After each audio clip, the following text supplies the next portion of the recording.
তেওঁলোকৰ বন্ধুত্ব বুজাবুজি যেতিয়া বিজেপি দল বিপদত পৰে এআইডিএফ দল ওলাই আহে ৰাজ্য সভাত তেওঁলোকে জিকিব নোৱাৰিলেহেঁতেন যদি এআইডিএফ দলে সমৰ্থন নকৰিলেহেঁতেন কিন্তু এয়াই হ'ল আৰু পিছত কি আমি দেখা পালো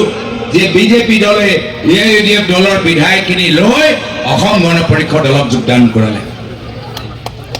মানে আগৰ পৰাই তেওঁলোকৰ এআইডিএফ দলৰ প্ৰতি এটা ভাল চিন্তা সেইকাৰণে এই এআইডিএফ দলৰ পৰা সাৱধান হৈ থাকিব লাগিব আৰু আজি এই বিধানসভা নিৰ্বাচন পৰ্বতজোৰা এটা নতুন সমষ্টি বিভিন্ন সমষ্টিৰ পৰা অঞ্চলবোৰ কাঢ়ি আনি পৰ্বতজোৰা এটা নতুন বিধানসভা সমষ্টি সৃষ্টি হ'ল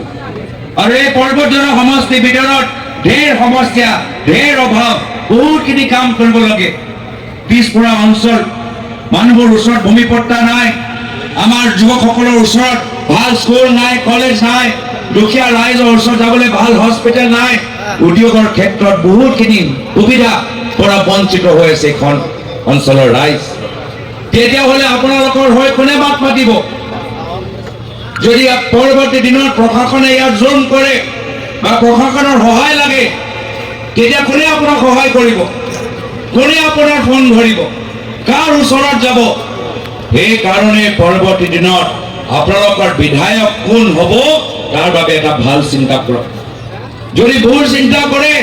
তেতিয়া বিধায়কক কেতিয়াও দেখা নাপাব ফোন কৰিলে দেখা নাপাব বিপদত হ'লে দেখা নাপাব প্ৰশাসনৰ পৰা কিবা বিচাৰিলে দেখা নাপাব কোনোবা আৰক্ষীয়ে অন্যায় কৰিছে তেতিয়াও আপোনালোকে গম নাপাব তো সেইকাৰণে আপোনালোকক বিধায়ক হিচাপে এগৰাকী স্থানীয় ব্যক্তি লাগে যিজনে বিভিন্ন সমাজৰ কামৰ যোগেদি এই অঞ্চলৰ মানুহৰ লগত এটা সুসম্পৰ্ক সৃষ্টি কৰিছে যিজনে পৰৱৰ্তী দিনত বিধানসভাত আপোনালোকৰ অঞ্চলৰ সমস্যাবোৰ দাঙি দিব পাৰে আৰু আমাৰ 4-5টা জিলাৰ এই অঞ্চলৰ ভিতৰত বিশেষ কাম হওক তাৰ বাবে দায়িত্ব আমাৰ চৰকাৰে ল'ব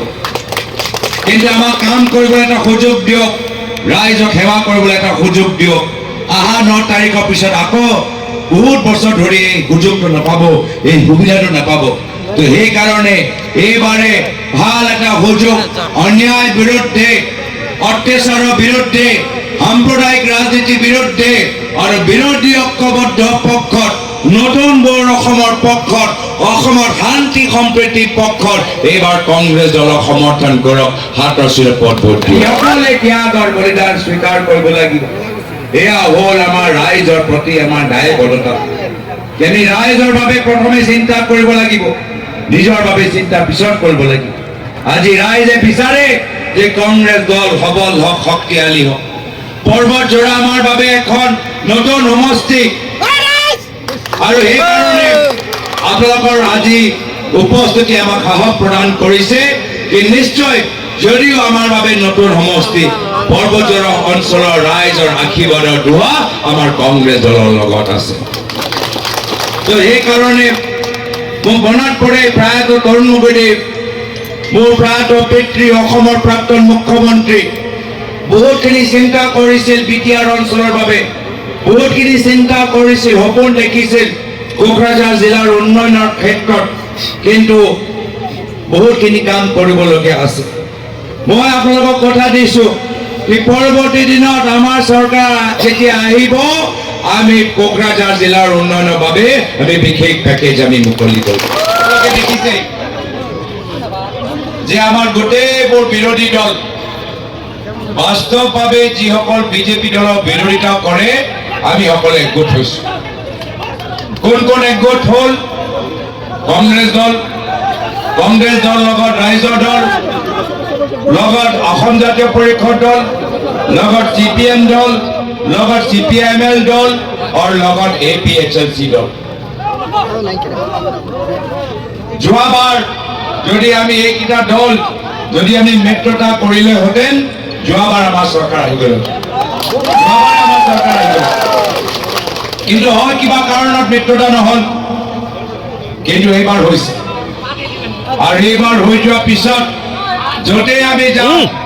মুখে মুখে মানুহৰ এটাই কথা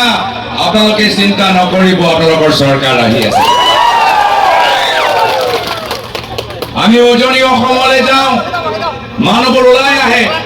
স্বতঃস্ফূৰ্তভাৱে ওলাই আহে। একো 500 টকা দিব লগা নাই, ভয় ভাবুকি দেখাব লাগে নাই, মানুহবোৰ নিজে আহিছে।